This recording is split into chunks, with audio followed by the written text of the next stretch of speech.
This is an intro. Intro. Hustle and Float Chart with your boy, My boy. Matt Wolf and Joe Fair. Hey. What is up, everybody? What is up? Welcome back to the Hustle and Float Chart podcast. I'm your host, Matt Wolf, Welcome. with my co-host, Welcome. Joe Fair. Oh, hey. It's me. And this is actually another duet episode. We don't have a guest today. No, we don't. But the guests we have are the dogs in the backyard that are hanging out with us. Yeah, so if you hear a dog slurping up water, that's because my dog is hanging out right behind Joe right now. No, don't put your dirty nose on the microphone. Jeez. Yeah, we're hanging out in the backyard, just reminiscing about the old days, the good old days, right, Matt? Yeah, well, we actually Mostly good. We actually had somebody say, you know what? I don't think I know your backstory. I don't think I know how, Joe and Matt started working together and how you learned what you learned and how you got into what you're doing. And so we thought, I think we did do an episode about that with one of our older podcasts, but it's been a long time since we've talked about it. Mm-hmm. And a lot has happened since then. So we thought we'd revisit that and kind of tell the story again as best as we can recollect. So I guess the point of this podcast, it's not all about us. That's not the point. So yeah, we'll try to pick out lessons along the way. Well, yeah. Well, that's obviously. I think what the big thing is, and Matt and I were just honestly preparing ourselves for this episode because we even forgot most of the stuff we've done in the past. I think it's been 8 years Combined, we were struggling to actually figure out how many businesses we've been involved in because It's been a lot.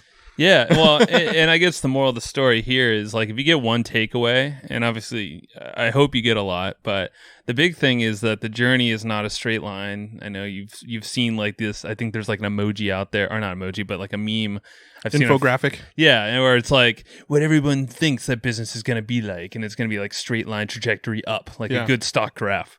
But it's in all reality, it's this crazy zigzag thing that goes up, down, and then trajectory slightly goes up, and that's actually that's actually the way you want it, because those zigzags, those getting off course, those other little side projects that seem to happen, those are where all the lessons are learned that are going to eventually lead you to the thing that is the most successful for you. Yeah. So, every single little sidetrack, every single little business that we've had along the way, all of those experiences, all of those people we've met along the way, all of those business models, what's failed, what's worked, all of that, we've learned something from that is now a factor in our current business. We've learned something that we've been able to apply to what we do now.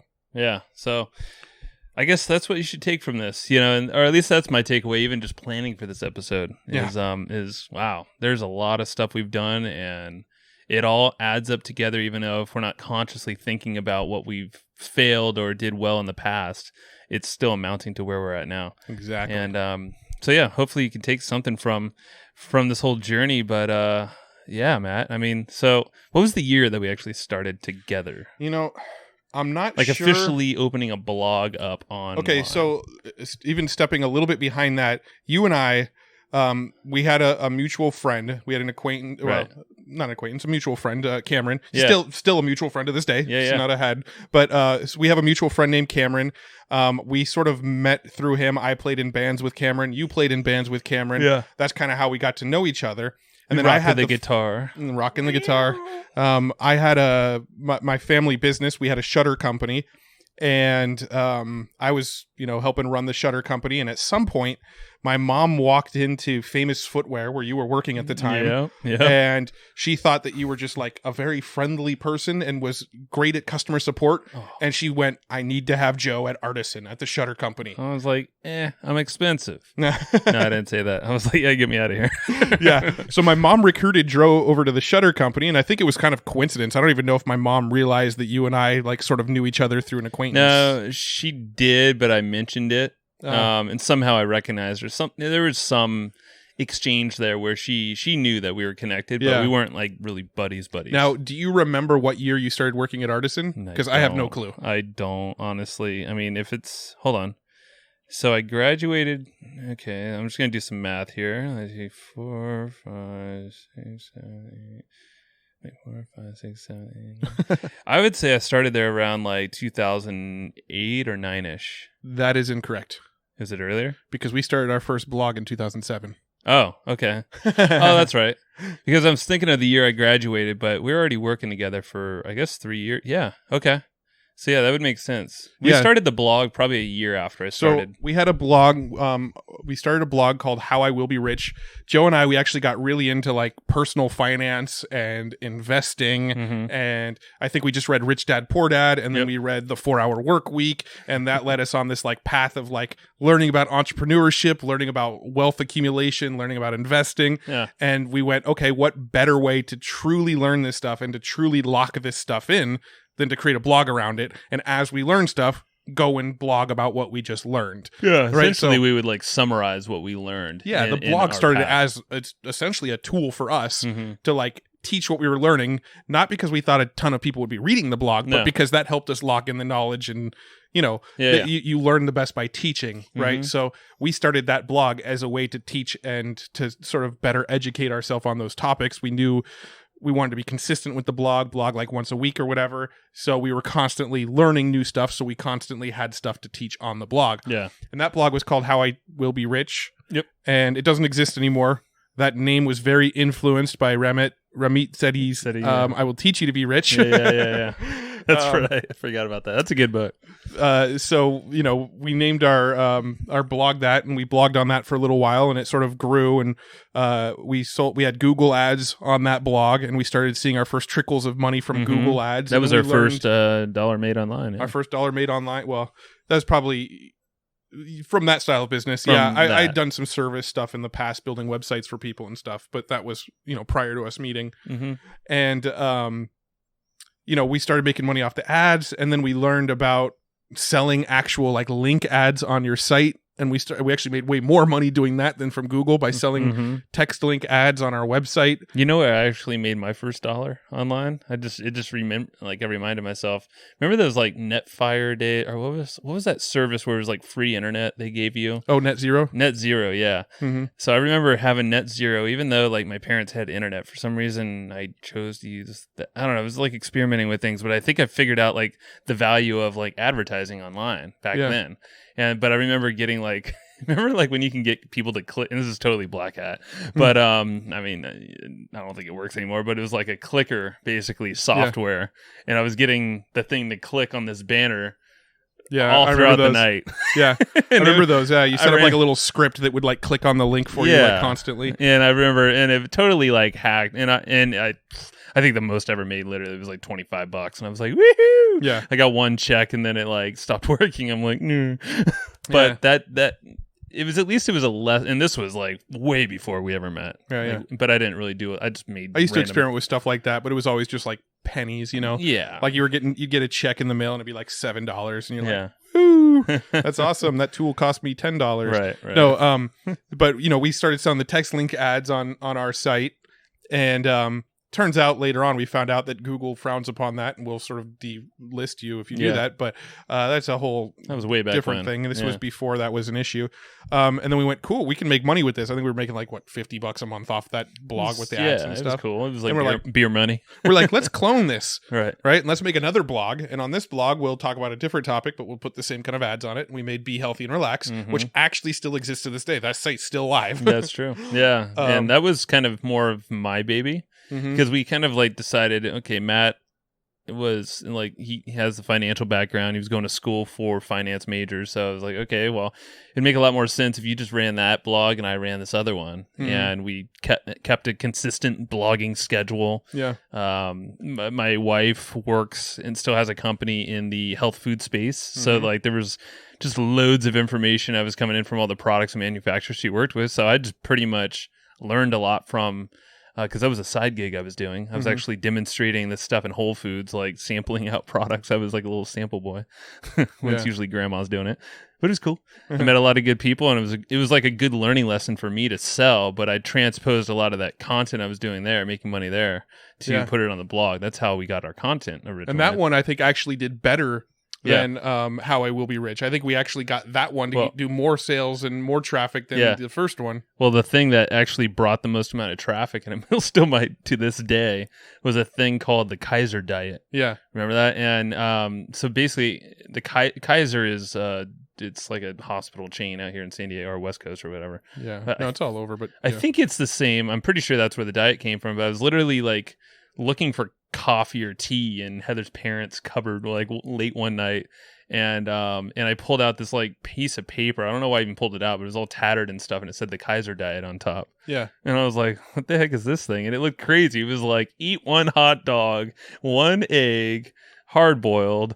But like it was like very specific but weird things. And I was like, and supposedly it was going to make you lose weight and like, you know, like be in this ketosis thing or whatever. And I was like, that's interesting. So I Googled it and I was like, it looks popular, but I'm like, screw it. I'm just going to write about it. Yeah. So I think I posted the diet and I put my thoughts behind it. I'm like, I'm not sure if this thing works. Does this work for you guys? And it like caught steam in Google. Yeah. And people started legitimately commenting. I think we had like hundreds of comments on that thing. And people were like, oh, it actually does work for me. Yeah. Like this. I'm like, what? The same thing. We had the Google ads and we had the text link ads. And that one is when we started to actually make like good AdSense money. And by good AdSense money, like $200 a month. Well, it's paying for our car payments then. Yeah. So we're like, sweet. Better from beer money to car payments now. So we had we had How I Be Rich, and then we had Be Healthy and Relax, and we're like, and I don't even know if you remember this one, and then we're like, let's duplicate it again. Let's make a website about lawn care. I know, healthy lawn guy or organiclawnguys.com. I do. It looks so horrible. On the it doesn't exist anymore, so don't even bother going. But we created another third blog called Organic Lawn Guys. We're like, cool, we made a blog in finance. We made a blog in fitness. Let's make a blog in like in a niche that we know nothing about. In a niche that we knew nothing about. Brilliant idea. I think we did that. I bought my first house in 2008. And my lawn looked like shit to the day I sold that house. Well, it was really hot, and San Diego really doesn't have any water, and so we didn't have a sprinkler system. I had to I had to go out and like hose down my lawn every day. But I bought a book on how to get a greener lawn, and because I bought that book, I thought that was a good enough reason to start a blog on it. And we started that one, and I don't think that one ever made like a penny. Well, I think we gave up on it after like 3 blog posts, and like we spent 4 hours per blog post. We're like, wow, yeah, we really don't know what we're doing here. Yeah, and so that one just failed. But I Will Teach, or How I Will Be Rich, and Be Healthy and Relax were sort of our first sort of like income generators. And then I think after that, we sort of split. You went to go work for the construction company. I stayed at the shutter company, but the shutter company ended up going under. Well, yeah. I mean, we split, but at the same time, I think the sites were kind of going. But they were still going. We didn't shut them down, but the sites were still going. But they just weren't really. I think that's when text link ads kind of fell off. Yeah. I mean, I think we may have still been making anywhere from $100 to $200 a month off of them. Maybe. Yeah. But we kind of split off. You went to work at a different job. Right. I stayed at the shutter company, but the shutter company ended up going under. Well, I was still in college. Mm-hmm. So I was like finishing out college. I was working the construction job.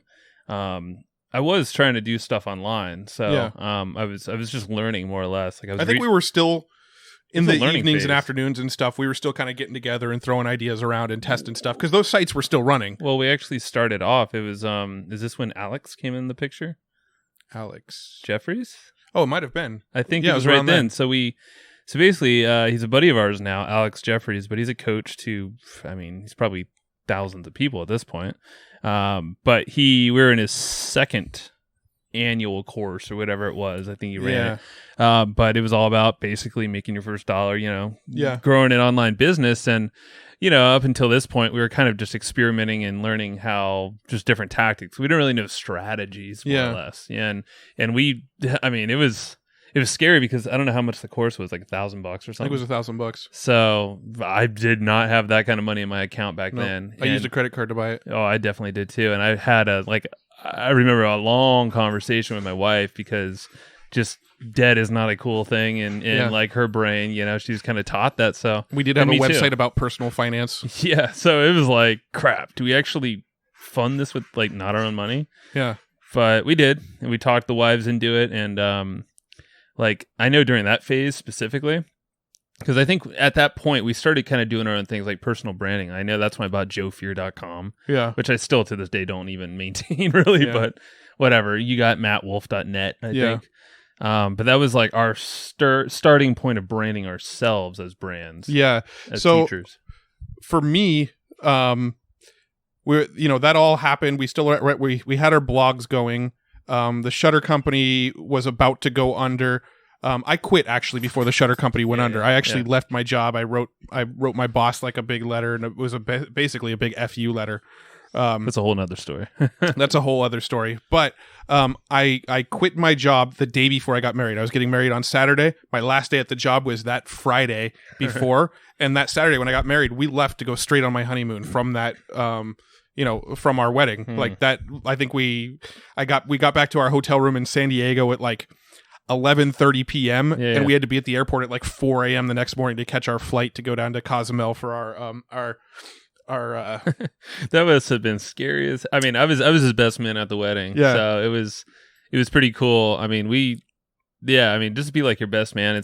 Like we got tight quick because I think we just clicked. Yeah. For some reason, it wasn't like Matt and I don't feel like we're like normal business partners per se. It's more like brothers that we definitely act more like brothers that we partners, haven't ever had. Like neither of us have brothers biologically, so we're like, cool. So we kind of I don't know, something clicked and. I do remember that though. Like you guys leaving, I'm like, but the reason what's he gonna do? I know. I really went on this vacation thinking to myself, I have no clue what I'm gonna do when I get back. But for the next week, I'm not even gonna think about it. I don't have a job right now. I've got, we had all this money from the wedding. People give you cash and stuff. So I had, we left down to Cozumel with like $2,000 in cash, like in our freaking thing, just from like the wedding money. Yeah, all in ones in duffel bags. There you go. But right before I left, I bought a book, and it was just a random book. I don't even remember who recommended it or who I heard it from, but it was called How I Made My First Million on the Internet, and it was by Ewan Chia. Yeah. And that was the first book I ever read that was specifically focused on internet marketing, becoming a marketer on the internet. And it was like very, very focused on list building, growing your email list, and having that asset to market to people. And this was in 2009. Growing that email list to market to people. And so I read that book on the plane flying to Cozumel, and that got my wheels spinning because I had we've had these blogs by this point for 7, 8, 9, 2 years, right? Yeah. And we weren't building any sort of email list. We just had Google ads. That was it. That was the sole monetization. And I came back Facebook. And I went, we're doing this wrong. We need to start building mailing lists off this shit. We're having this traffic and we're only getting them once. We're not able to bring them back. We need to build a mailing list. And so that was sort of our my first entry into we need to focus on email marketing. That's where it's at. Yeah. Right. So I think we went and got I think we used Get Response in the beginning. We went and got a Get Response account and we put Get Response on Be Healthy and Relax. And I will teach you or How I Will Be Rich. I keep on saying I will teach you to be rich because we kind of ripped off the name. Yeah, we did. But that site doesn't exist anymore. So, Ramit, sorry, cool. Ramit. Yeah, so I bought that book, and then we came back, and just by happenstance, I was on Twitter or something, and Justin Brooke, who's actually now a friend of ours as well, Justin Brooke actually, I saw a tweet from him on Twitter that said, if you're thinking about list building, this is the guy to check out. And he linked to Alex Jeffrey's webpage. And this was before I even knew what affiliate marketing was. Yeah. Obviously, at the time, Justin Brooke was an affiliate of Alex Jeffrey's course. And he was promoting Alex Jeffrey's course. I didn't realize that. I just thought Justin was recommending this is the guy to talk to for list building. Got it. And so I clicked on his site and I watched his sales video and I went, this guy's going to teach me how to build a list. And I went to Joe and I said, Joe, check this out. Let's both buy this course. Let's go through it together. Let's learn how to freaking grow some mailing lists. Yeah, and we did. And I mean, in that course, not only did we learn all that stuff, we met some connections that we still have to this day. One being Josh Bartlett. Yeah. And Josh Bartlett's a big part of this story that we'll get into too. Yeah. Thrivecart, easy video player, sweet. So, and he's still really good buddies. It's I wished him happy birthday yesterday and text and we've been texting ever since yesterday. So, but yeah, that was scary as hell, man. Cause that was us putting our ass on the line financially for the very first time. We both quit our jobs. Well, yeah, I guess so you said you quit in May, I think May it was. Of 2009, yeah. Yeah, because you got married in May. So I got married in November, which I graduated college that same year. So whatever that was. Actually, I graduated early. So it was right before you got married was when I graduated. But no, sorry, totally take that back. It was a weird time of the year. It was right before I got married. It was September. And I remember right before my wedding, I quit college and I quit my job. My corporate job, which was at this construction company doing marketing. It was kind of a different style of marketing, not this stuff. It was boring proposals. But I just looked, I remember looking around at the job. It was a cushy job and stuff, had my own office. But everyone looked like zombies. Everyone just looked like they hated their life there. Like the guys that were like 50 plus. Yeah. I'm like, do I want to be that guy? Not really. So I was I got everything done quickly. Funny story. That business actually went out of business eventually too. I was going to say that. Yeah. But yeah. So Matt alluded to it, but the company went under, at least the San Diego branch I was at, like 2 months after I quit. So what you're saying is when Joe and Matt aren't involved in a company, they go under. They go down. No, but what I was doing is leveraging that time. So I got all my shit done really quickly for that position, my marketing position. But all the other time, I was pretty much on the clock learning. Like I was going through Alex Jeffries' course. I was reading stuff from Jason Moffat. I remember that very clearly. It was, I think it was the Profit Manifesto or whatever the hell he called it. Some newsletter thing he had. And I remember I was like, man, this guy Moffat's got it figured out. And he's another buddy of ours now too. Yeah. It's like, it's cool to see like Frank Kern. We study a lot of his stuff. We've hung out with him multiple times. We got a lot of connections through him. So name dropper. I know, but that's kind of it goes in the story. No, I know. It is very relevant to where we're going to get to. It's very interesting that this growth is a weird path. But yeah. So yeah, we quit and then we basically so my mom was freaking out because she's not an entrepreneurial type. My dad isn't either, but so my mom was always like, okay, Heather, my wife, how long are you going to let him do this? And because I wasn't making money for like, I don't know, 6 months or something and just living off of what my wife was getting paid, which wasn't really a lot at the time. So it's like, okay. Yeah. No, I was saying, I mean, our stories along this area are both like very similar. I had some savings built up and Alana worked at State Farm. So, you know, we were living off her income for a little bit. But I didn't have more than like $2,000 in the bank. It was so stupid when I quit. I didn't have really any much money at all. Yeah. But so we went through Alex Jeffries' course, and you mentioned Josh Bartlett, which I do think is, you know, a big piece of our story. But I think the next phase started by being in that group. They had like a forum, they had a community in that group of all the other students in the group, and we got to know all the other students in this Alex Jeffries group, Josh Bartlett being one of them. So at this point, once we learned the stuff from Alex Jeffries, I think our paths sort of split for a little bit. Yeah. Right? So like this, the story of Joe and I working together, we started out working together, we split off for a little bit, we came back together, worked together for a little bit, split off for a bit, and then ultimately have been back together again for almost like 2 years now. But this is kind of where it split off the first time. Was I was building WordPress blogs for other people. I mentioned earlier I was doing some sort of like freelance web development stuff for people, and I'd built some WordPress sites for other people. And we got into Alex Jeffries' group, and Alex was recommending everybody set up a blog, get a blog, use WordPress, get it dialed in. So I started going into the forum going, all right, guys, I got this. I know how to build blogs. I know how to set up WordPress, get your hosting, do all that, get it all dialed in. I've done it over and over and over again for clients in the past. I'll do it for $50 a head. Right. Like obviously way undervaluing myself at the time. But I went into this group and people were, you know, PayPaling me $50. I would go and install WordPress on their site and install a theme and then pass it along. And so I started doing that. And the next thing I knew, like people were asking me questions about WordPress and like, hey, how do I get this plugin installed? How do I stop spam complaints? How do I build my list with WordPress? Blah, blah, blah. And that's how the WordPress Classroom was born, which was my first info product that I tried to sell myself. Was, you know, I just started recording my screen. I think I used Camtasia at the time. And I just started recording my screen, showing people how to do stuff in WordPress. And what I did was I started building a list. I gave away like 10 of those videos for free just for opting into my list. And then as soon as you opted in for my list, there was an upsell that for $10, you could get my entire WordPress training program. Man. Right? Hot deal. So I started telling people in the group, look, here's some free tutorials that'll get you going. If you want to go to the next level, it's, you know, $10 to get the full course, and I'm going to keep adding to that course. So it wasn't even $10 a month. It was just $10. I think when I first opened it was $10 flat. That's crazy. And then I think not even 17 or 9 or 7. No, and literally I didn't even use WordPress to build the site.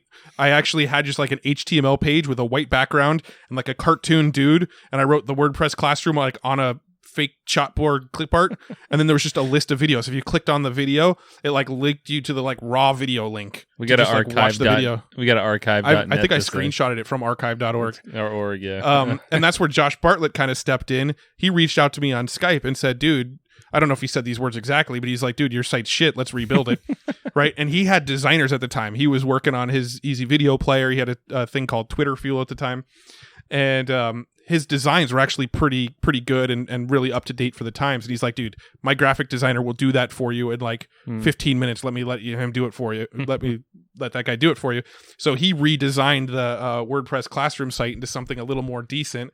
And then he was also the one who said, don't charge $10. If you're going to keep adding videos, charge a monthly fee for this thing. Yeah.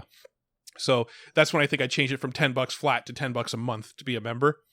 And that's how the WordPress classroom was born.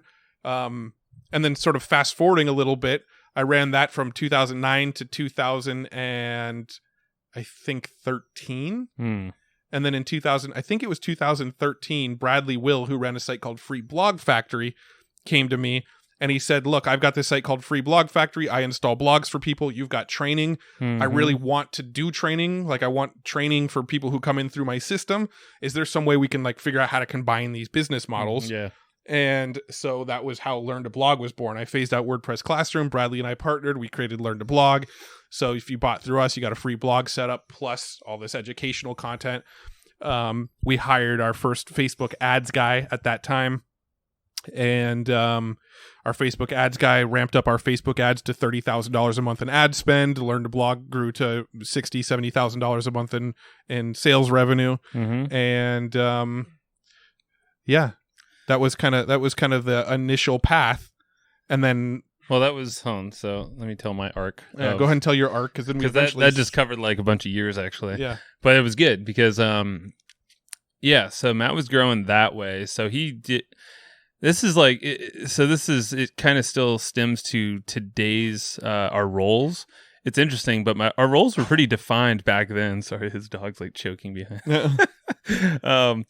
But like it's cool because I took a totally different path. I didn't go this info route, and honestly, stupidly, I didn't really go the list building route either. I did build a list, but it wasn't nearly as aggressive as Matt. Matt's always been the one to really focus on, and I am now finally like I paid the price for many years, but I was always focused on working with people, like, and I know a list of people, but I was always working much more personal with people. So taking on clients and all that stuff. And, so I always had a decent skill set in graphic design, slideshow design. So actually creating, videos out of slides. Kind of perfected that at a very early age in my business career. It was around the same time like Video Boss was coming out from Andy Jenkins and all these big launches. But I kind of was doing that prior to that, where essentially VSLs and video sales letters, pre-webinars, when people would create a video, I was there creating the slides and helping people make it look cool online. And again, Josh Bartlett from Alex Jeffrey's group, he was the one that allowed me to essentially create his sales video for Easy Video Player. So that was my first time actually doing this process and doing it in a way where tens of thousands of people were going to see this video and purchase.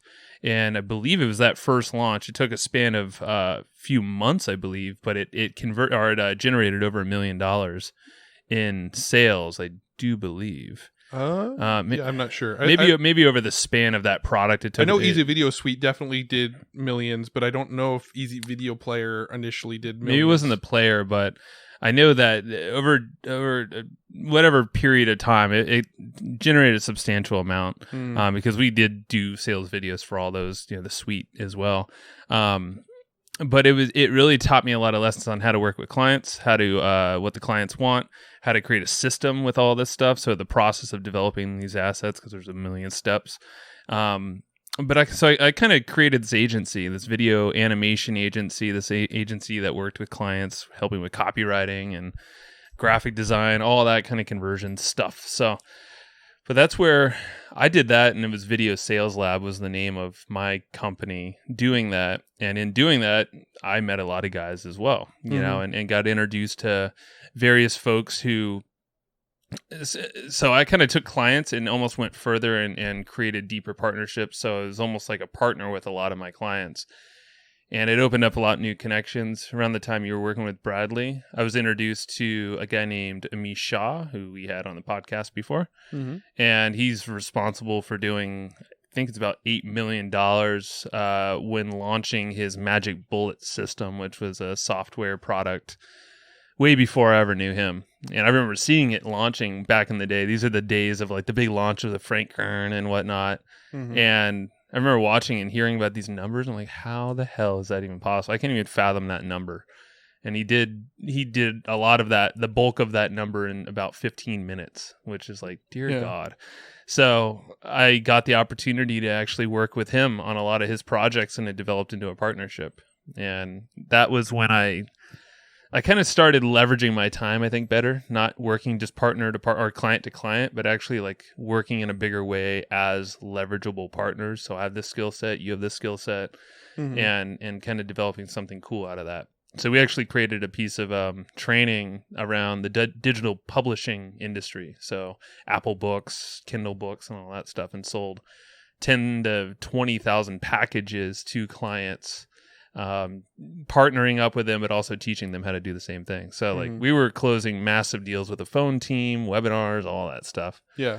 So it's kind of crazy. It morphed over the years, connections that way. And you were doing this thing on the side with Bradley, and you sold that business. Yeah. So actually, I guess around that time is when we came back together. Yeah, it was. It was around that time. I mean, the timeline of this all is sort of fuzzy. I'm sure we could have Well, that was the EGP. So we opened Evergreen Profits originally in 2013. 2013, and that was around this time. Yeah. We came back together because I was doing, I wanted to honestly make more money, but do my own thing as well. And I was still working with Amish. I was taking on my own personal clients. You still had the business with Bradley, the Learn to Blog. You probably had some side clients too. I don't know. Yeah. But definitely I was like, okay, I'm at a point where I want my own thing. And I think we both were just like, want to make more cash, want to take more control. Let's do this thing. And we saw opportunities. Yeah. So we opened up Evergreen Profits for the first time. Yep.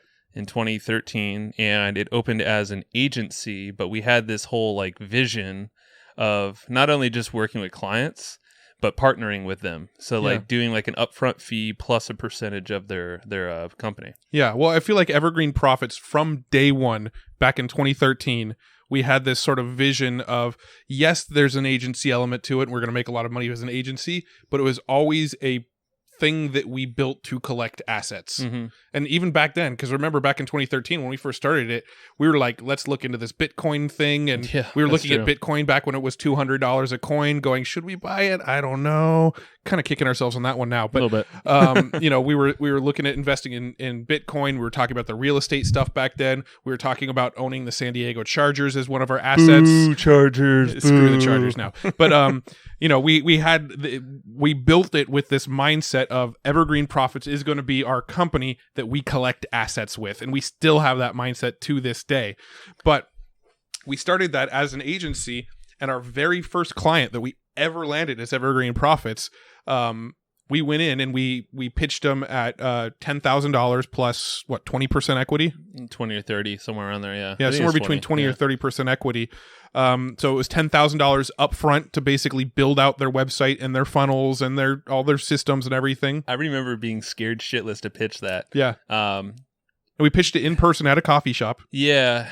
I mean, it was the first time I pitched something that large in person. Yeah. Usually it's been on the phone or with a sales team doing it for me. And it was the easiest freaking thing in the world. It was like he agreed to it in 30 seconds. Yeah. Because, I mean, we knew what this guy's needs were. We knew he had the money. And it was a sweet deal, honestly. He made his investment back in over time. He made, 5x what he paid us. Yeah, but it was like, I remember walking away. I think we drove, it was in La Jolla in San Diego here. Yeah. And we were at a Starbucks. I think we were just pitched him. We were just sitting outside on a little patio set like we are now.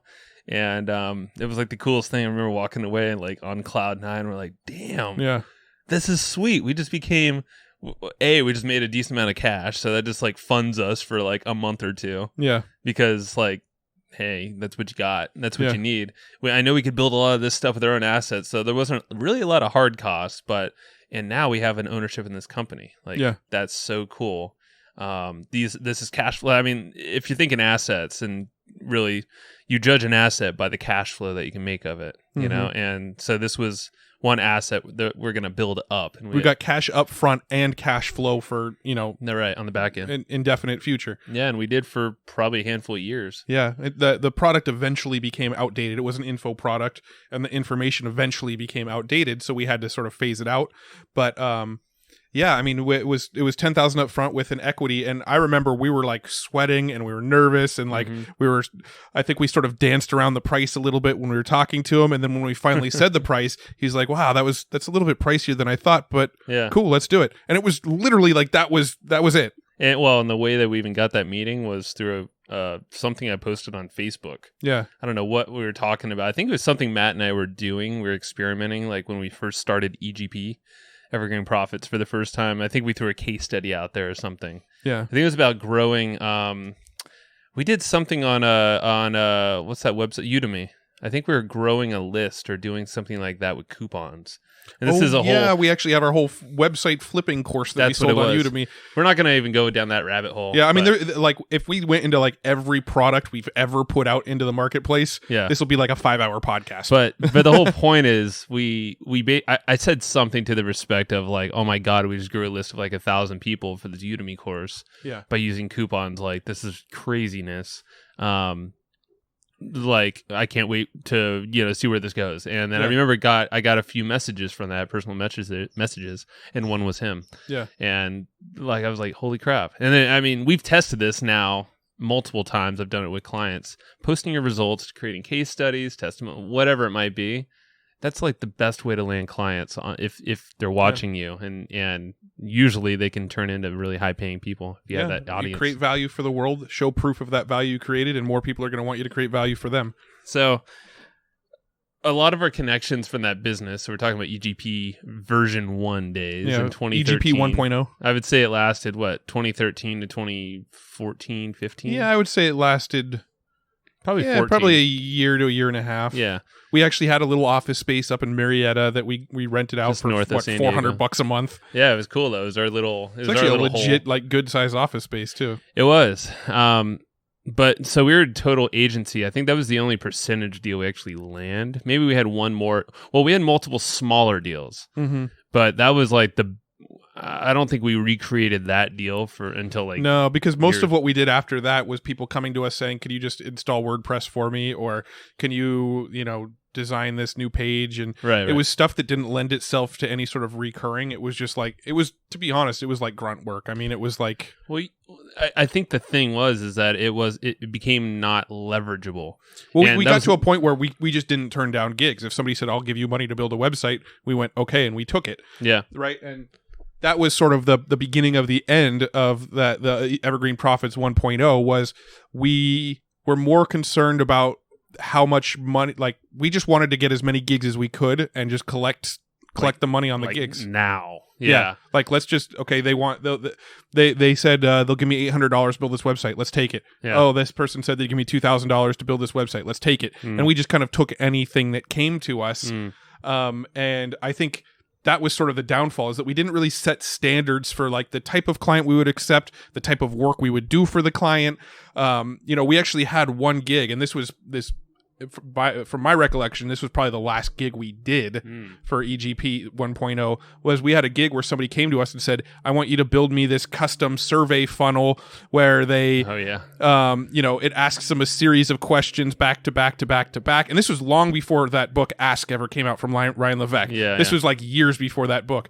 And somebody came to us and said, "I want to create a survey." They answer all these survey questions, and when the survey finishes, it puts them on my sales page, but it also embeds like their score on the sales page from the quiz. And then I also want an email to go out with the score.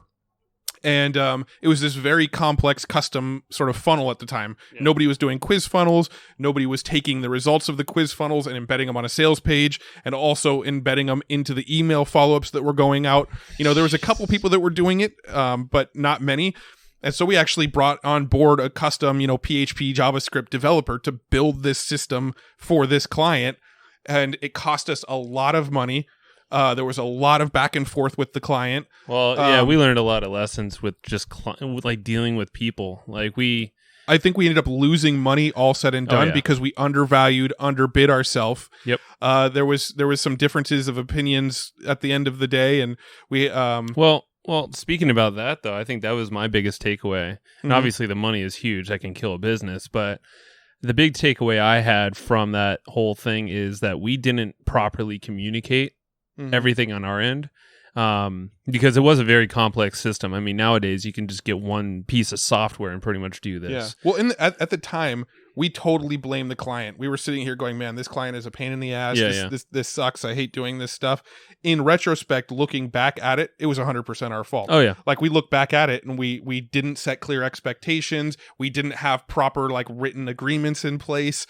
We definitely didn't charge enough for that gig. There was a lot of things that we did wrong that led to that deal going awry. So so I guess the lesson here, if you're ever working with clients, you gotta value yourself and know your value and stick to your value unless you somehow change your terms, but make sure you're getting what you need out of that project. And that's not just to like make a lot of profit. That's just to be surviving. Like even if you are just, you don't want to just break even, make a little bit, but it's like a progression. Like I worked with clients for a lot of years now at this point, and I've progressed with my prices have just risen way higher than most people would ever charge. But it's a confidence thing, but that comes from understanding your value. And here's another asset that at the same time we were adding to our portfolio. We wanted a startup in our portfolio at this time. Oh yeah. And so we teamed up with actually the person who was our last guest on last week's podcast. Yeah. John Margalit. Yeah. We partnered with him to create a business called Toggly, which was very startup-y, right? Like it had a bunch of different investors in it. John was out there actually trying to raise funding. There were about like 10 investors. From angel investors and things like that. We had a bunch of angel investors on board, and it was this photography website. It was kind of the same idea as like an Odesk, Upwork, whatever it's called these days. Well, it's like a marketplace, basically. Yeah, it was a marketplace for photographers, basically. In your local area. Yeah, it geo-targeted in your local area. I don't even think the site's live anymore. We tried to look it up earlier and it wasn't even loading. But we built this with John and a team of other people, and because we wanted this startup, we wanted another sort of asset that would pay us dividends and that sort of thing in the business. And we worked with these guys to build this thing, and eventually we sold our shares to the rest of the guys in the company. They basically bought it back from us. They were super cool. Luckily, like it wasn't like a whole breakup thing where we all hated each other, which a lot of startups will go that route. Yeah. But we basically, I think maybe we were in there for like 6 or 8 months. Like we kind of were there for a while, all the way to the launch, or maybe right before the launch. And luckily they were super cool because we just said like, hey, this is where we're at. This isn't really what we want to do. We're honestly dreading this whole startup culture now that we've been in it. Because like from the outside, it kind of looks sexy with like, oh, you can hang out with people. And it wasn't like we're in Silicon Valley with pool tables everywhere. We were like still in our house working. But there were, I think for us, it was just like so many meetings, so many people that we had to go through to make a decision where we're like, we can't do this, man. Yeah, I mean, for me, the biggest problem with that business was that there was just too many cooks in the kitchen, right? Yeah. There was, we had an idea, and if we wanted to implement it, we had to kind of pass it by other people before we can implement it. And, half the people might like the idea, half the people might not like the idea. And it felt very difficult to push forward quickly because there was so much decision by committee. And that's just kind of how the startup world works. It's nothing against anybody we worked with. We still love all those guys. Yeah. But, for the way we've always worked with our internet businesses, it was always just go, go, go. When we wanted to build something, we just built it. When we wanted to test something, we tested it. When we wanted to drive ads to something, we paid the money and drove the ads. We didn't, there was no sort of decision process. We just went for it. Yeah. And with this, there was so many decisions, so many people that had opinions, so many different ideas, conflicting marketing strategies. And it became tough for us. And so during this sort of EGP 1.0 investing in Toggly, we it just became too difficult for us, and it wasn't the way we enjoyed working. So we basically went to them and said, hey, would you guys mind buying out our stake in this company? Yeah, because we put some money in as well as being sweat equity. Yeah. But so luckily they were able to, I think it was like, I don't know, just like a handful of $1,000 or whatever. But at the time, like Matt and I were like, shit, that really helps. Yeah. Like anything that we can get out of it was great, because like for us, we're just like, man, we can give value, but our hearts aren't in it. So it's not the best approach. So I think that was actually the end of, it was around the time, that's when EGP. Yeah, those were kind of our last two projects. Yeah, with EGP right there. EGP 1.0 was the like survey funnel and Toggly. No more after that, huh? I think those two projects kind of simultaneously happening Fizzled, and not sort of ending the way we wanted them to end. Yeah, was kind of like, okay, we're done with this client work thing. We're done with the agency thing. Well, see, and that's around the time I think I started working with Amish again. And that this time it was more of a role as a project manager / really coordinator for the whole business, like of his business. So it was teaching a lot of meditation topics. It was info product based, but that was my point where, and I don't know if this was me not working directly with Matt and me like, "All right, brother, I'm not going to learn this list building shit." Like, for some reason, I had a hard time like really understanding list building in my brain. I was more of the hustle, and that's a whole hustle and flow chart. Like, this is where the name kind of stems from too, a little bit. Is I always I'm like, no, I could figure out how to get more clients. I can make enough money doing that. It's very lifestyle based-esque, but definitely not systemized. It wasn't until I really started working with Amish that we were dealing with like 4 different online properties that I had to manage, that I had to systemize with things like Asana, things with like, he was on, I don't know, some CRM. It was like Infusionsoft or Entreport. Yeah. But either way, there were systems I had to start managing that I never was responsible for prior to that. And seeing this though, and then I was dealing with a company that was making a lot more money than I ever have as well. Yeah. So then I saw what was possible when you actually start creating these systems. And I'm like, holy shit, I don't think I'm really that far away from doing this kind of stuff myself.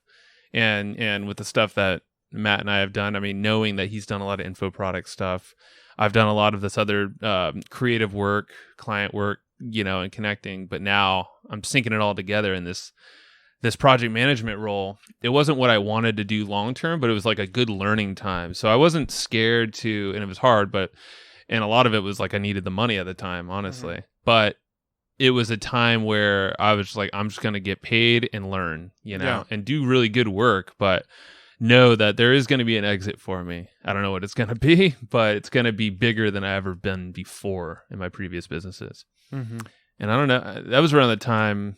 What were you doing then? So Learn to Blog, let's see. I sold Learn to Blog in 2015. Because you still had Learn to Blog around the time EGP 1.0 was going. Yeah, Learn to Blog was still running at that time. That was just kind of like, I was doing them both. That was actually sort of part of the falling out was, my partner Bradley at the time wanted me to be kind of all in, all focused on Learn to Blog. I wanted to kind of do some stuff on the side. So I felt like I had more upside potential, more income. So I was kind of splitting my time between the two businesses. So yeah, I can't remember if I sold in 2014 or 2015. Now I'm thinking it might have been 2014.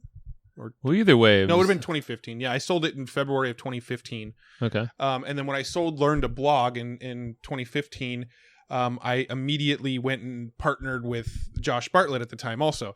This was actually after EGP sort of phased out. You were working with Amish. We weren't doing EGP stuff anymore.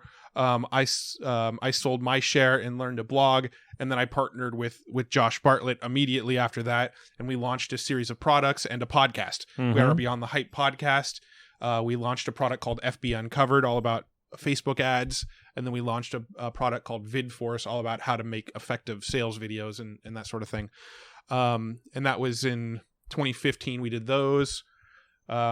Josh went off to put more focus on his software business. So we stopped making info products together around, the end of 2015 or so. I don't even think that stuff lasted a full year. So I think towards the end of 2016, he went off to focus on building things like Thrivecart and to whatever his next video platform is going to be. He started working on that a little bit more. And we kind of split ways completely amicably. I mean, we launched a couple info products together. We never really had an official partnership together. We just partnered on some projects. So we launched those two projects. he split off to go do to build Thrivecart, and I split off and I built what was then called the Content Business Machine, but is now called the Evergreen Profits Masterclass. Yeah, so you kind of like started doing your own info product stuff. And you did not only that course, but you had like a bunch of other ones that you were doing. Training, I think you did a group training thing. Yeah, I did some coaching. I had a $3,000 coaching package that I sold, and that was actually one that I started selling over the phone. So people, I sent out an Which, email. if you know Matt, he's not a phone guy. I'm not a phone guy, no. But he made it work. Yeah, I mean, I wanted to face my fears and get outside my comfort zone. So what I started doing was mailing my list to an application. Had them fill out this long application to see if they were a good fit for me. If they were a good fit, I'd call them up on the phone, and then I'd close them on a $3,000 coaching package. And I did that for a little while at the same time doing the masterclass. Which, by the way, that little method that Matt used, that's exactly what Amish and I used to use to close big clients for the publishing business we had. We literally run like webinars to his list, filter people out, sell them on this application, and then like I would kind of manage and work with the sales team to close them on the phone. And like you could totally do this in any niche you're in. So yeah, and I launched a whole bunch of other little info products during the time too. I had my Authority Insider, which was like an online membership, which was very unfocused. Whatever I felt like talking about, I'd record a video and put it in the members area. I did a email consulting package where for $50 a month you had unlimited email access to me. I experimented with a whole bunch of that stuff and eventually just phased it out. So basically you're in like an experimentation phase. Very experimental. I tried 10 different products at the time. So I mean the interesting thing here again is like you were making money, getting paid to experiment, to face your fears, to sell this coaching that is still used to this day. So you built like this crazy foundation.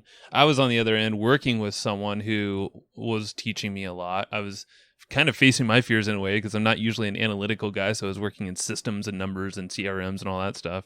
I'm more of a creative type. But I was getting paid through that, So it was almost like this is still like bubbling up, learning.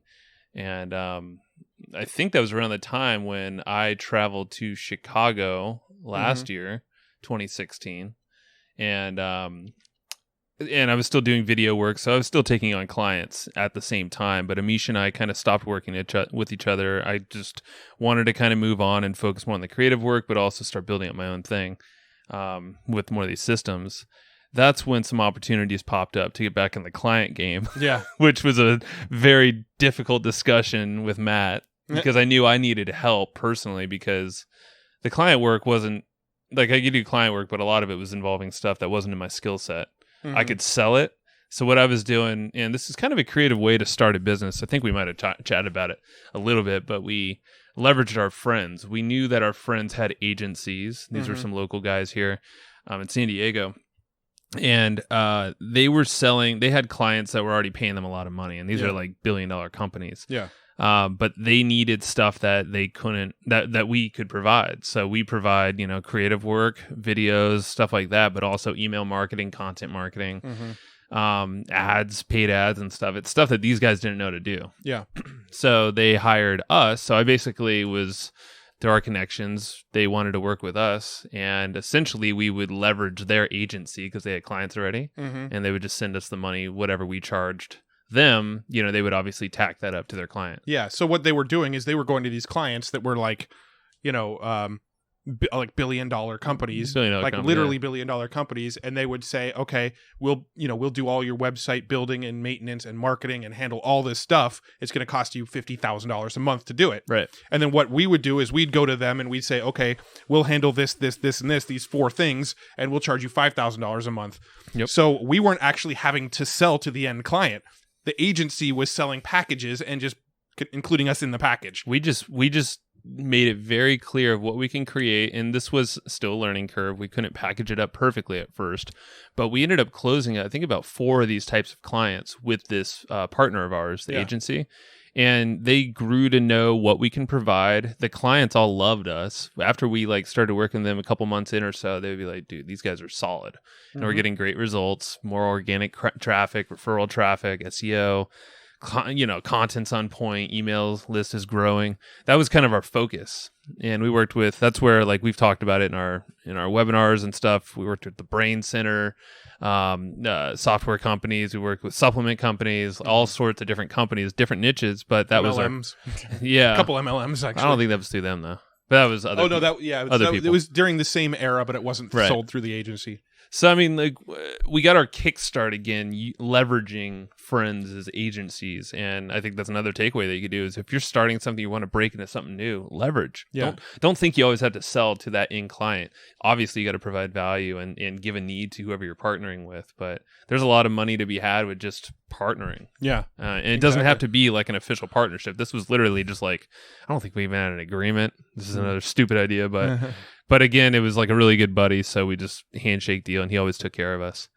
But it was good. I mean, because like we were able to pretty quickly become $20,000 a month in recurring retainers, plus other random projects that popped up on the sides. Yeah, and it was around this time after we had a handful of these clients that we actually said we looked at all the stuff we were doing for these clients. And we went, okay, we're running content marketing for them. We're running ads for them. We're helping them grow their list. We're writing the emails that go out to their list. Like, you know, we're putting a lot of effort into the marketing for these guys, and they're getting great results.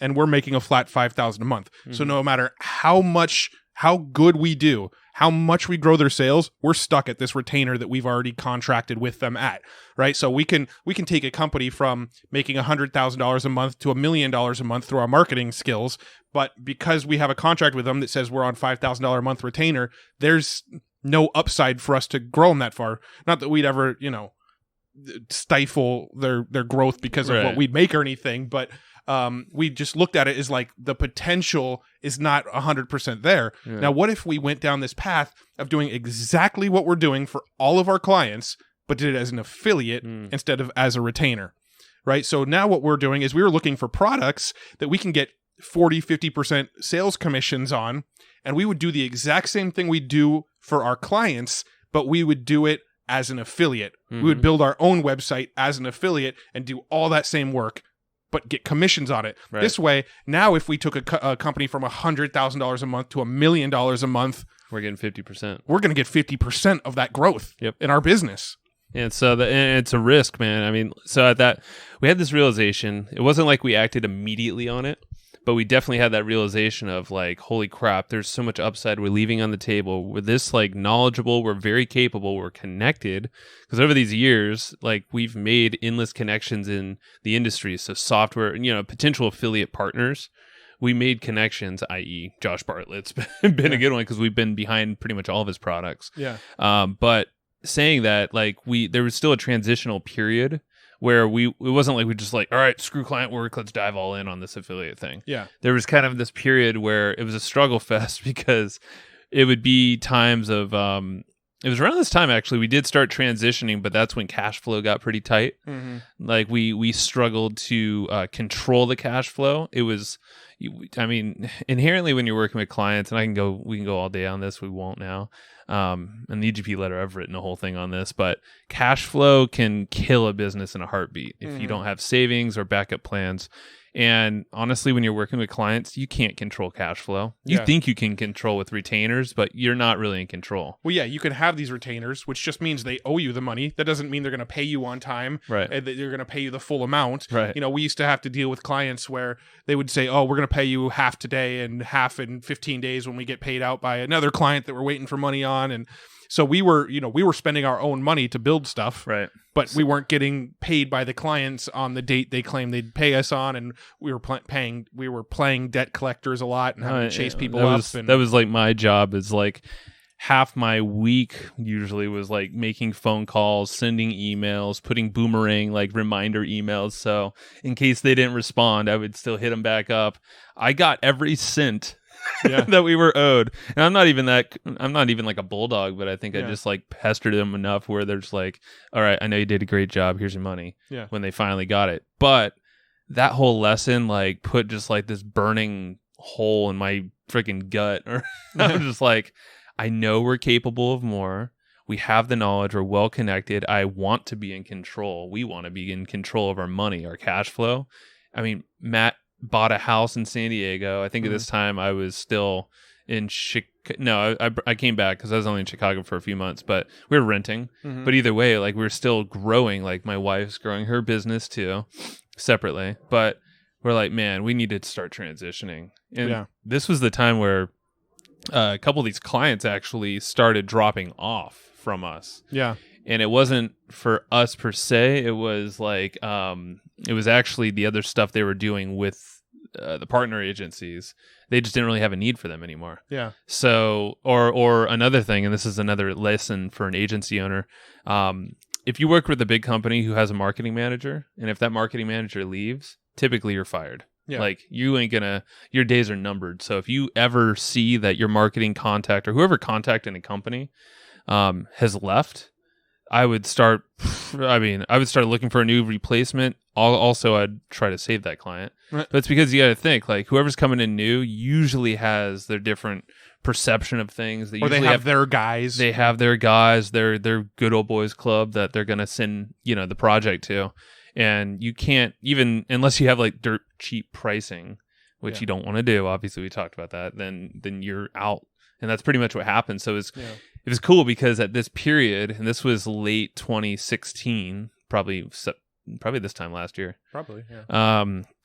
It forced us to like make this transition, and fortunately, this is when some of our affiliate promotions started making money for us. Yeah, and it was still tight times because it was transitioning, but it allowed us to save some money to create these systems like Matt talked about in affiliate marketing, and it's worked out, and that's when EGP Letter was born. Yeah, well, the EGP Letter overlapped with the client work a little bit because when we first released the EGP Letter, we basically released it as, look, we're working with these clients. Some of them are even billion-dollar companies. We're building all this stuff for them.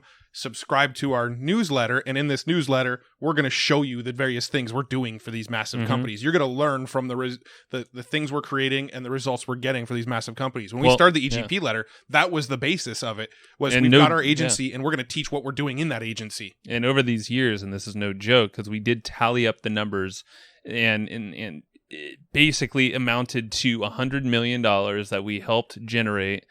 It's not meaning that we generated that ourselves. We generated some of this, but that was for other clients that we worked with. And like we're saying, we worked with multiple billion-dollar companies.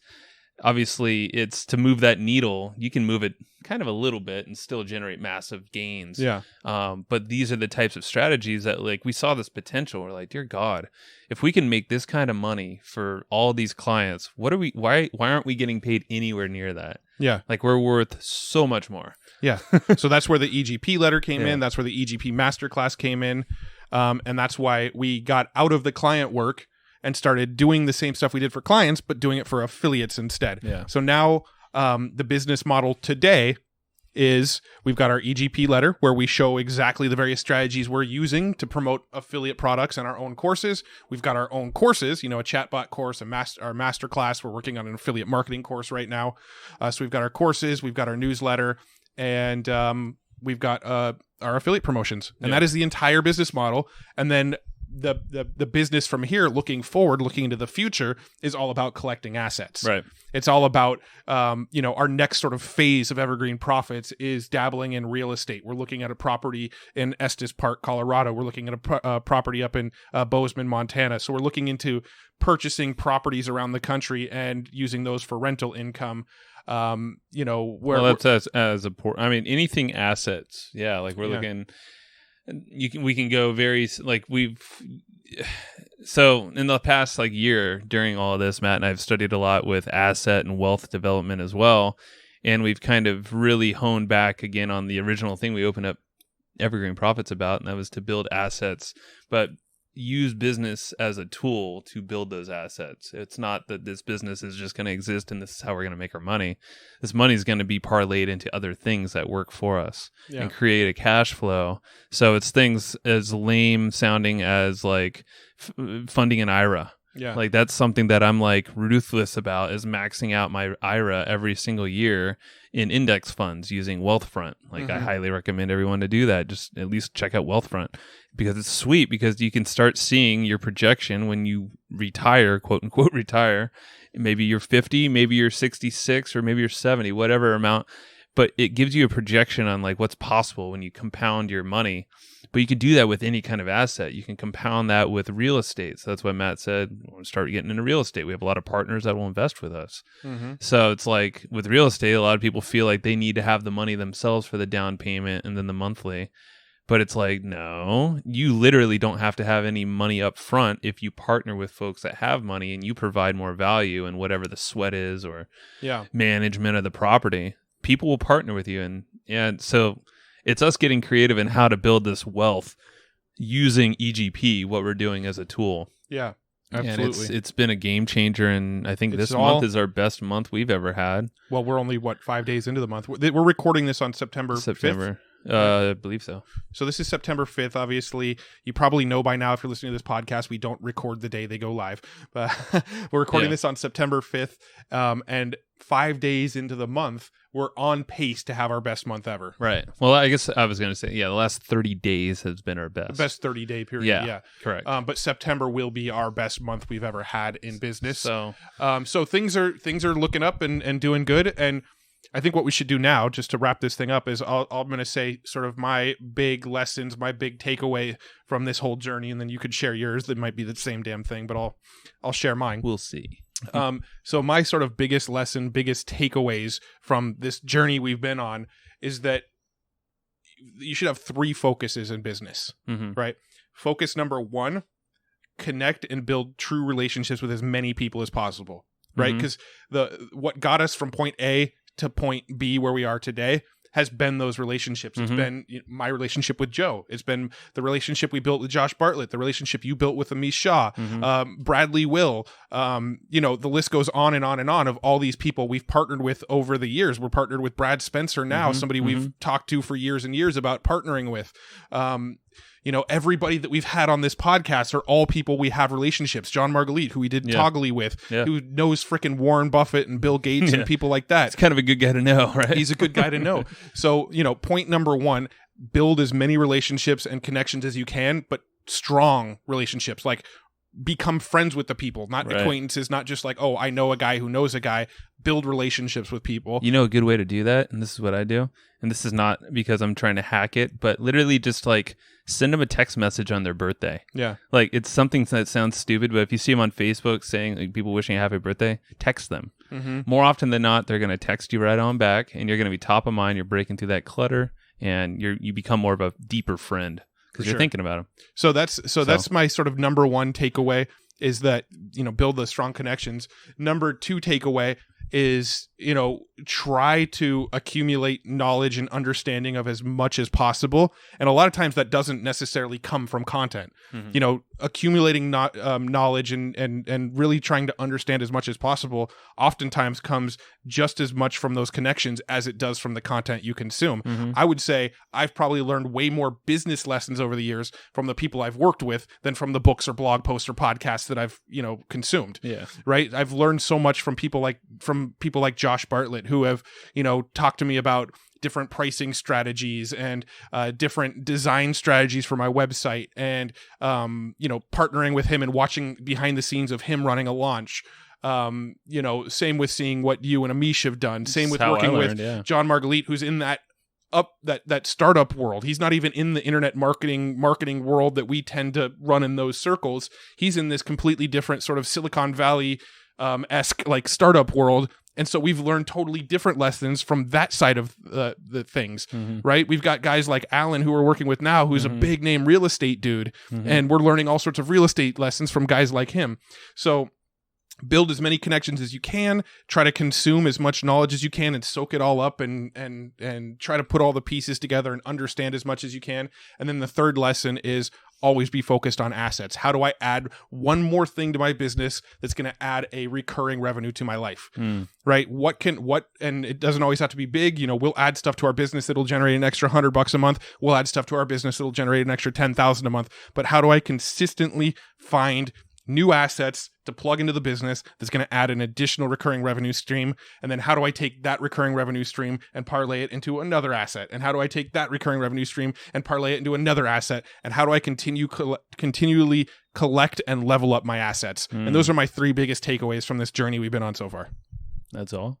I'm just kidding. 3 biggest. I didn't say all. No, biggest. those are pretty. Those are awesome. Yeah, I mean, I agree with all those. I think what I would add is 2 things. Is really focus. I mean, focusing. And once you focus on what you truly are, like, confident in your path and knowing that this is the way, and like literally putting the blinders on. Yeah, being unwavering with it. Yeah, just trust the process. Like, know that shit's going to get real. Shit's going to get rocky. It's never going to be always easy. You know, you might have really good, easy feeling days, but don't let off the gas, because the second you do that, I mean, you just lose all kind of momentum. But stick the course. You know, don't give up when it gets tough. Fight through. It's true grit. John Marguerite said that on his podcast as well. Those are the true players that, like, get somewhere. Is fight through these ups and downs. I mean, literally, it took us 10 years to get to this point, where most people who want to start an online business will throw up a landing page and a sales page and run some traffic, or ask people to promote their thing, and think that it's going to be the best thing ever, and it flops, makes, $1,000, and they still can't pay for everything that month. Yeah. And they expect it to just work because that's how the marketing has hyped it up to be. And that's bullshit. I mean, yeah, you might get lucky, but you're not going to create a solid business that way. So the true grit, putting in the work, is necessary through the ups and downs, and focusing on that. I think Warren Buffett even has a quote that says, the truly wealthy and great entrepreneurs out there say no to more things than yes. Yeah. And I think that was the big thing. We're kind of yes men in a way to projects. Well, we were, for sure. Yeah. I mean, if yes people waved money in front of us, we would. Yeah. It's opportunities are abundant, and don't just, take them as they are. Yeah. And the last thing was taught to me by Amish Shah. And this was one of those things where it wasn't from a book. It was literally from his mouth and working with him. And he's been in business longer than us. I think he's been maybe 17 years now or more. And he's still a young guy too. But I mean, he's landed himself on the Inc. 500 list twice. Has done these crazy launches of $8+ million at a time. But he said, like, his whole thing that he's learned over the years is that you need to have really 2 style businesses or projects. One is one that's a now thing that's going to pay the bills. So if that's consulting, we did that for a while. Well, just doing it like for what we're doing right now. Affiliate marketing was was our now thing for a while. That was helping us grow our business that led to the future business. So this is one that takes more time to develop. So these are the 2 focus, the now thing and the one that's kind of future. The future one was is the EGP letter, because that's a steady growth pattern. It's recurring. It's something that will overcome. It's almost tied up right now, I'd say. It's pretty close. But this month it may pass it, yeah. Yeah, but either way, like, our main goal was EGP letter is going to be our big thing. Affiliate marketing is also big, but it's helped fund our growth for the letter. So that's kind of really my takeaway from Amish, and what I still think about all the time now with this focus is, like, have something that pays the bills so you're not stressing out, but focus on that future growth, that exponential growth thing that you can control. That might take a year or 2 to develop. You never know. But it's going to pay off if you stick to it. Yeah. And that's it. I have a lot more takeaways too, but I think those are solid. Yeah. I mean, you look at the EGP and what we're doing now, and we're on the verge of having our best month we've ever had in business. And that is because of the consistency and focus, right? It was when we decided, okay, this is what we're doing. We're going to create courses. We're going to promote these affiliate products, and we're going to write our EGP letter every month, and we're going to focus on nothing else. And we've had times where stuff has come, opportunities have presented themselves. I mean, big opportunities, like 5 potential 6-figure opportunities. And we've said, no, we've got to stay focused on this. We cannot diverge off this path. And it's that thinking and that sort of being hardcore about it that has led to us about to have our best month ever with the Evergreen Profits letter. Yeah. And another just sort of word of advice is, don't get discouraged if you find yourself getting off course and testing different things. I mean, we would have never figured out the business model we're in now if we hadn't had veered off in all sorts of directions and zigzagged all over the place and tested this model and tested that model and tested this model. It's all of those veering off course that have led us to realize like the ultimate business model is perfect for us, and we wouldn't have figured that out if we hadn't gone down some of those paths. So you can't really get discouraged by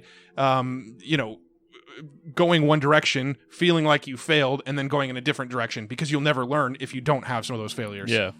Yeah, and it's all learning, so keep learning on the way. And they're all learning moments. They're not total failures, but just stay the path. For sure. I think that's the biggest thing, and we hope to do a recap episode or maybe an update episode in a couple years. Yeah, we'll see where in a things couple go. years we'll have an episode called How We Turned Our 6-Figure a Month Business into a 7-Figure a Month Business. Yay! It's on the path, but just hopefully there's a few things that you picked out of this. It went a little long, probably, but yeah, I think this is our longest episode yet. But you know what? It was cool. Reminiscing down memory lane. It was from popular demand. Yeah, no, this was an episode that was asked for, so hopefully you got what you were looking for out of this episode, those of you that asked for it. And and I know that was fun for us to do. Yeah, no, we dig it. So I'm surprised we didn't have a beer in front of us, but because that's typically the case when we go down memory lane. But yeah, I don't even think I had beers. That would have been a much longer episode if we would have turned into a longer episode with more side double the rants. All right, so we'll see you next time, next week, same old time, same old place. Later. Thank you. Hey, thank you for listening to this podcast. Now, if you want to learn more and hear from us every single month, which a lot of people do, it's pretty fun. We actually write this thing called the Evergreen Profits Letter, and that is a printed newsletter that we actually send to hundreds of people every single month to your doorstep, so you actually get it in the mail. You can read this sucker, you can highlight it, you can dog ear, you can scratch some stuff out if you don't like that one. You say, no, Joe and Matt, that's not cool for me. But you can take a lot of different strategies, about 15 or so from every single issue, and it's really cool. So basically, these are actionable strategies that you can use in your business right away to test out and pretty much build on what you already have going on. So check it out. It's at www.egpletter.com. It's pretty amazing. And you should go check it out. See what it's all about. Boom.